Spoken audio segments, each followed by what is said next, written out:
repasando la historia medieval de nuestro país, nos pueden surgir varias dudas que yo creo que son lo suficientemente importantes como para prestarles la debida atención. En este documental que he preparado, no pretendo convencer a nadie. Pero la finalidad que busco es dar otra visión de los acontecimientos que ocurrieron a principios del siglo VIII y que no están lo suficientemente explicados y analizados, en la historia que más o menos conocemos todos. El tema en cuestión es el pristilianismo, que fue una variante del cristianismo arriano, el cual sentó las bases para la expansión del Islam y la posterior arabización de Al-Ándalus y el resto de la península ibérica. No cabe duda que el tema es súper interesante.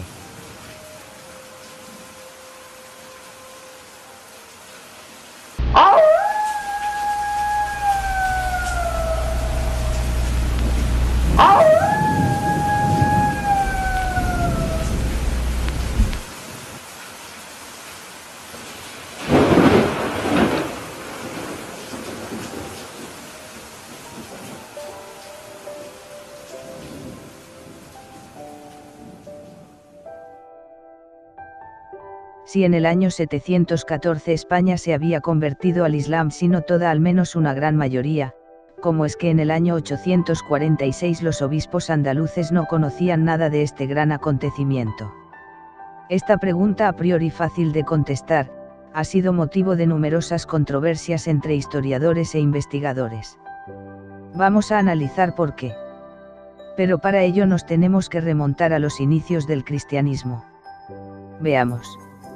El Imperio Romano había optado, durante el gobierno de Constantino, por una de las múltiples versiones del cristianismo, la católica, a la que pertenecía el obispo Osio, tutor del hijo del emperador y por lo tanto con una gran influencia de cara a la familia imperial. En esa época, todas las versiones diversas del cristianismo, enzarzadas entre sí, competían por la supremacía de su particular versión del mensaje del profeta Jesús. A principios del siglo III, Hipólito, obispo de Roma, cita 32 creencias cristianas diferentes en franca competencia por la ortodoxia. A finales del siglo IV, Filastro, obispo de Brescia, hace un recuento de 128 variantes creadas sobre un mismo Jesús. Esto nos da una idea de la debacle ideológica que padece, ya en este momento, el inicial mensaje de Jesús sobre la simplificación y pureza del judaísmo, a la sazón irreconocible. Hubo dos grupos dominantes, alternativamente según las épocas. El grupo que se denominó católico trinitario, que llegó a hacerse definitivamente con el poder. Y el otro grupo fue el del ideal arriano, fundado por Arrio, de creencia unitaria, del que posteriormente nacería el pristilianismo. Este movimiento, que llevó el nombre de su fundador, el obispo pristiliano, el más que probable ocupante de la tumba que se venera en Santiago de Compostela, conformó en la península ibérica los fundamentos para la posterior expansión del Islam.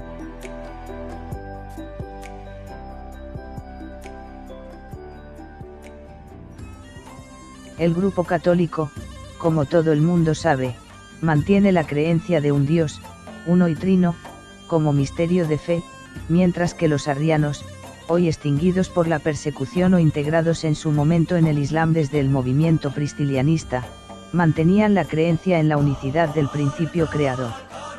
Por lo tanto, a diferencia del grupo católico, el pristilianismo no admitía la divinidad de Jesús, a quien sí veneraban como a un profeta. Fueron estos cristianos arriano-pristilianistas, los que, al igual que en la península ibérica, facilitaron la expansión del Islam por todo el norte de África, al reconocer en Mahoma, al esperado último profeta. El pristilianismo estaba basado en los ideales de austeridad y pobreza. Sus enseñanzas fueron condenadas como herejía en el Concilio de Braga, en el año 563. Anteriormente fue discutido en el primer Concilio de Toledo, en el año 400. Además de instar a la Iglesia a abandonar la opulencia y las riquezas para volver a unirse con los pobres, el pristilianismo, como hecho destacado en el terreno social, condenaba la institución de la esclavitud y concedía una gran libertad e importancia a la mujer, abriendo las puertas de los templos a las féminas como participantes activas. Así, la primera mujer de la que se conservan textos escritos en latín es Egeria. monja galaica pristilianista que vivió en torno al año 381. Algunos historiadores creen que nació en la comarca del Bierzo, que correspondía entonces a la Galaica Interior, y se piensa que fue la compañera y pareja del obispo pristiliano. La primera mujer hispano-romana que viajó a los lugares santos. Fue también escritora, dejando constancia de sus viajes en su diario.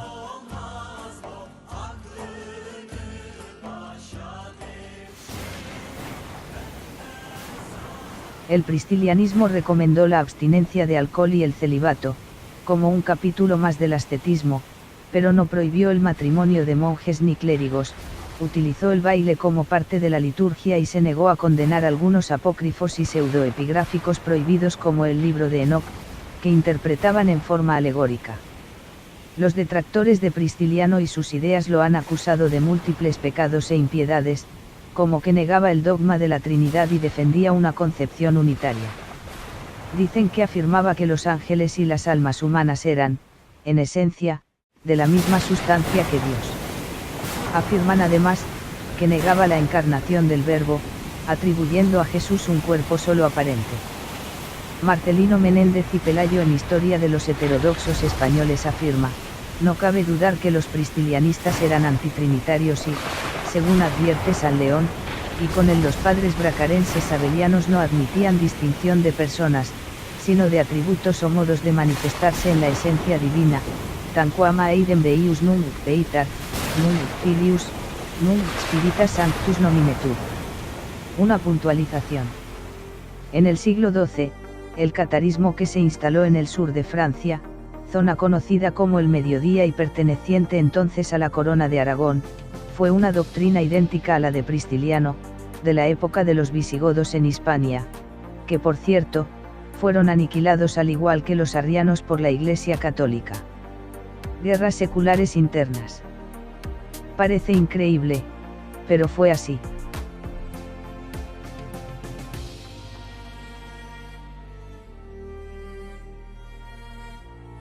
La cultura universal tiene hondas raíces en la biografía de los más preclaros maestros de Al-Ándalus. Fue aquí, en nuestra tierra, donde la antigua tradición del conocimiento en todas sus facetas, alcanzó cotas de inestimable valor espiritual, social y científico. Fueron los sabios andalusíes, místicos, poetas, filósofos, médicos, farmacéuticos, cirujanos, matemáticos, ingenieros, astrónomos y geógrafos, etc., quienes, en aquel entonces, distribuyeron sus conocimientos por el mundo conocido. Se nos ha enseñado en los libros de texto, hoy todavía vigentes, que los árabes invadieron la península ibérica. De ser esto cierto, la cultura andalusí se la debemos a un pueblo invasor.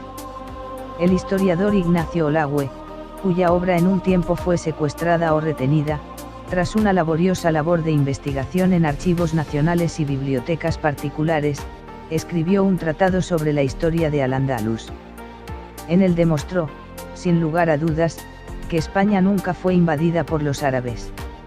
Sí, en cambio, fue colonizada por la cultura islámica que, en simbiosis con el pristilianismo unitario, ya existente entre los visigodos del sur, dio lugar a la cultura andalusí que hoy medianamente conocemos.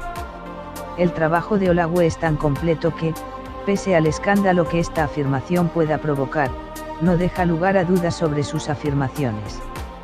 Pero como decía Imán el-Ghazali, sufí del siglo XII, adelantándose a la doctrina sobre el condicionamiento de Pavlov, al enfermo el agua dulce le sabe amarga en la boca. Al ignorante le amarga la verdad.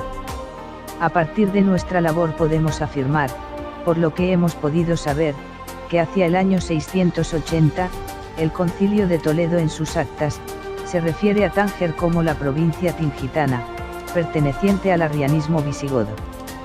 En el año 846, el obispo de Córdoba, Eulogio, visita el monasterio de Leyde, en Navarra, en cuya biblioteca encuentra, por vez primera para él, referencias al Islam.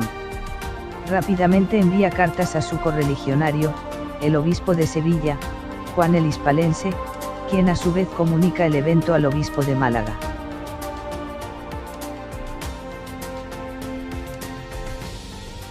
La historia oficial nos sitúa una hipotética invasión árabe en el año 711, a partir de la batalla de Guadalete, pero las primeras crónicas que sobre este evento nos llegan, pertenecen todas al siglo XI.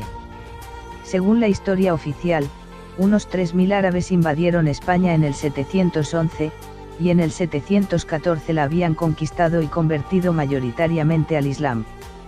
Es decir, que un pequeño ejército consiguió en 3 años lo que no pudieron lograr las legiones del Imperio Romano en 250 años. Francamente asombroso. Pero si en el 714 España se había convertido al Islam, si no toda, al menos una gran mayoría, ¿cómo es que en el año 846 los obispos andaluces no conocían nada de este acontecimiento? Ciertamente, la batalla de Guadalete se dio, pero no entre moros y cristianos, sino entre arrianos y católicos. Las tropas arrianas unitarias comandadas por Tarik, o Tarico, hijo de Tar, el sufijo ico indicaba hijo de, al igual que Alarico, etc., y las tropas católicas trinitarias. Arsila, príncipe heredero del rey Bitiza, teme por sus derechos de sucesión al trono y para defenderlo llama en su auxilio a sus correligionarios, cristianos arrianos de la provincia tingitana. Esto es así hasta el punto de que Don Opas, entonces obispo arriano de Sevilla, se pone al mando de las tropas, lógicamente cristianas arrianas, venidas de la provincia africana. Fueron los andalusíes, en el siglo X y durante el reinado de Idrisi, quienes parece ser que colonizaron territorios del hoy Marruecos para el Islam. Esto se debió a una importante emigración andalusí hacia el sur.